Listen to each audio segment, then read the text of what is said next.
Cette série de vidéos a pour sujet le langage JavaScript, qui est un langage côté client, c'est-à-dire qui permet d'effectuer des actions sur la page web sans contacter le serveur. Alors pour comprendre ce cours, vous avez besoin de connaître un petit peu HTML. Si ce n'est pas le cas, allez faire un tour sur les vidéos à ce sujet. Et puis également un petit peu de CSS pour la partie concernant la modification des propriétés de style CSS donc. Et puis également, je considère que vous connaissez les bases de la programmation impérative, vous savez ce que c'est qu'une structure conditionnelle, if then else, une boucle, etc. Alors comme on l'a vu dans le cours consacré à HTML, les pages écrites uniquement en HTML sont considérées comme statiques. C'est-à-dire qu'on demande une page avec une URL, le serveur va chercher le fichier HTML correspondant et il envoie une page web. Si on veut un autre contenu, on n'a plus qu'à formuler une autre URL. À ce moment-là, le serveur renvoie une nouvelle page HTML, mais la première n'existe plus, elle est détruite. Dans le cas des pages HTML dynamiques en mode client-serveur, comme on l'a vu par exemple dans la série de cours sur le PHP, ça peut être du CGI, de l'ASP, du JSP, etc. On envoie toujours une URL avec des paramètres cette fois.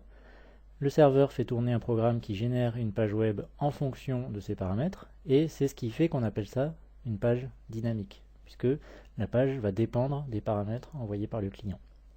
Et puis le serveur envoie une page web en retour. Mais la page web, elle est dynamique, certes, côté serveur, mais elle n'est pas dynamique côté client. C'est-à-dire que là encore, si on veut un nouveau contenu, on doit de nouveau contacter le serveur avec une URL et des paramètres, et le serveur envoie une toute nouvelle page, et la précédente est détruite de nouveau. Alors parfois c'est une opération qui est complètement légitime, complètement nécessaire. Si je change complètement de page, ou bien si ce que je demande nécessite un appel au serveur pour consulter une base de données par exemple, à ce moment-là évidemment je vais devoir interroger le serveur de nouveau. Mais parfois on pourrait s'économiser une requête au serveur, ce qui est toujours un petit peu long, en prévoyant à l'avance les effets des actions de l'utilisateur, et on charge à l'avance les actions possibles et les modifications possibles de la page. C'est à ça que sert JavaScript, qui permet de modifier la page sans rechargement et sans nouvelle requête au serveur. Alors en pratique, on fait une première requête, le serveur renvoie une page par le moyen qu'il souhaite, c'est pas ça qui est important en l'occurrence. C'est soit une page statique, soit une page générée, mais cette page contient du code JavaScript. Et grâce à ce code contenu dans la page, l'internaute peut agir sur la page, on va appeler ça des événements. Et chaque événement va avoir des effets sur la page. Ça peut être une modification de la mise en forme, ça peut être l'ajout ou la suppression de contenu, ou bien beaucoup d'autres opérations. Alors, pour la petite histoire, il n'y a aucun lien entre Java et JavaScript. Le nom officiel d'ailleurs de JavaScript, c'est ECMAScript. Et même si parfois la syntaxe ressemble un petit peu au Java, ce serait une confusion de réfléchir en Java quand on fait du JavaScript. Pour ajouter du JavaScript à une page web, on peut l'insérer directement dans le fichier HTML de cette façon, avec une balise script et avec le type text/javascript qui annonce que c'est juste JavaScript. Ou alors on peut placer des fonctions dans un autre fichier à l'extérieur en faisant un lien vers ce fichier dans la balise head du fichier HTML. Alors le code JavaScript s'exécute au moment où il est inséré, donc l'endroit où on le place n'est pas indifférent. On verra ça dans les exemples. Alors voici maintenant justement quelques exemples de ce que permet JavaScript. Ces exemples, je les montre avec le site jsfiddle.net qui permet de faire des petites démonstrations très simplement. Ici, on ne voit pas l'intégralité de la page JSFiddle. J'ai réduit pour une meilleure visibilité.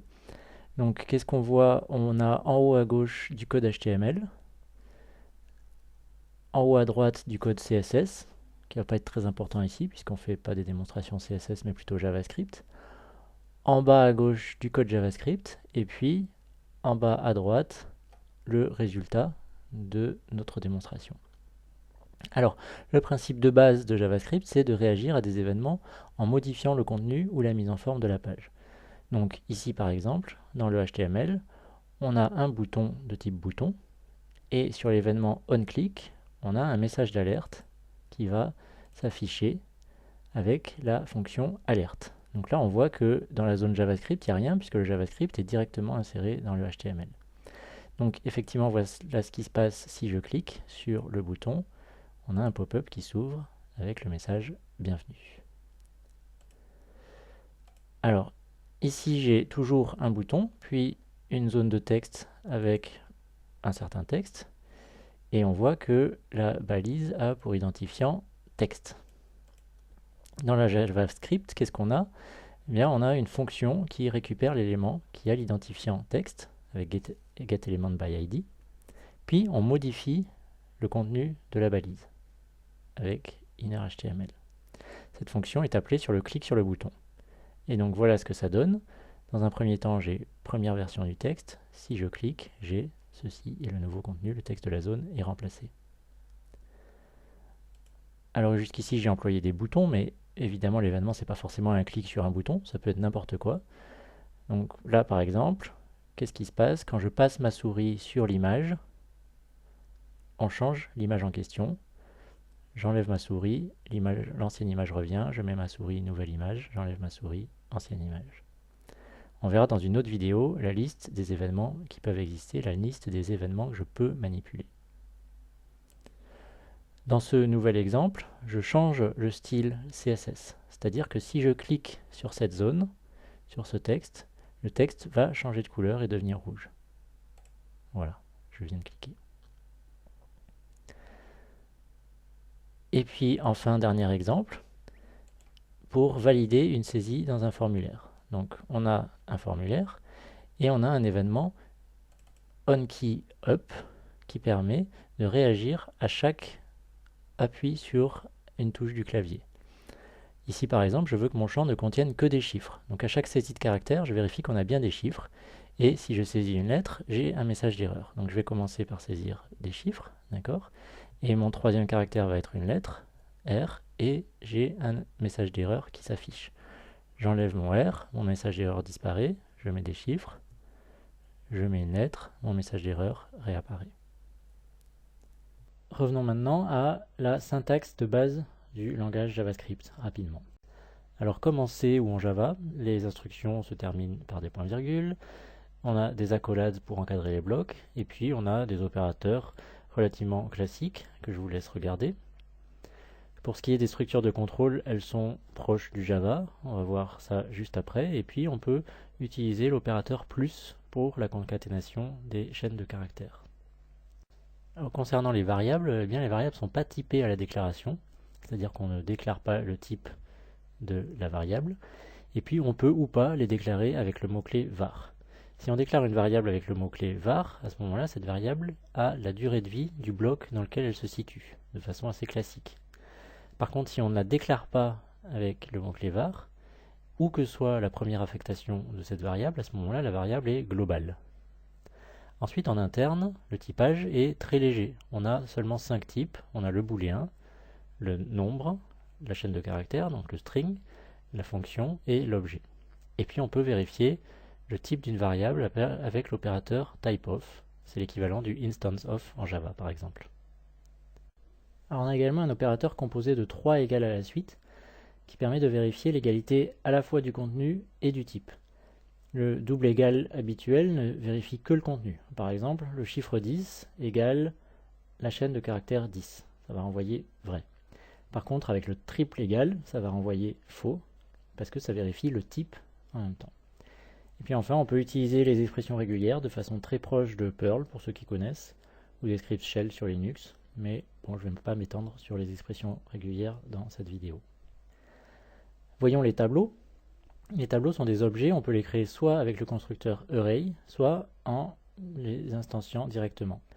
Alors un tableau et un tableau associatif sont créés et manipulés de la même façon. Par exemple, on peut écrire table de 0 égale 123, un peu comme si on manipulait un tableau, l'élément 0, mais on n'a pas besoin de préciser la taille du tableau à l'avance, et c'est pas gênant si on remplit la case 10 avant de remplir la case 0.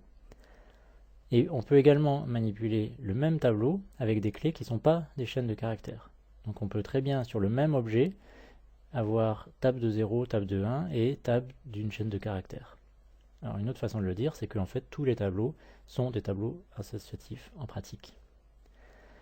Alors les tableaux viennent avec toutes les méthodes classiques de concaténation de tableaux, avec concat, d'ajout d'un élément, avec push, de dépilement, avec pop, de séparation, avec slice, de jointure avec join, de tri avec sort, etc. On peut aussi créer le tableau avec des valeurs directement dans le constructeur, ou bien de façon plus économique avec la notation entre crochets qu'on voit ici. Alors pour les structures de contrôle, rien de bien innovant, des if, des switch, des boucles for, des boucles while, des exceptions. Alors ce qui peut être amusant avec les exceptions, c'est que n'importe quelle variable peut être une exception. En fait, on peut lancer tout type de variable. Et puis enfin, on déclare une fonction avec le mot-clé function, et on renvoie le résultat avec return. Parmi les objets prédéfinis, on trouve les objets document et window, et on va énormément se servir de ces deux objets, parce qu'ils représentent le document en cours et la fenêtre du navigateur. On a aussi l'objet navigator, qui nous donne des informations sur le client. Par exemple, ici, on voit qu'il nous donne le nom du navigateur, avec navigator.appname. On a l'objet math qui permet d'opérer les opérations mathématiques élémentaires également. Et puis les exceptions, les vraies exceptions en quelque sorte, celles lancées par JavaScript, peuvent être récupérées et elles possèdent toutes un attribut description. Donc on peut utiliser la description pour propager un message d'erreur. Puis enfin, les chaînes de caractères viennent avec tout un ensemble de propriétés et de méthodes également, par exemple la propriété length pour la longueur, ou la méthode toUppercase qui permet de mettre en majuscule.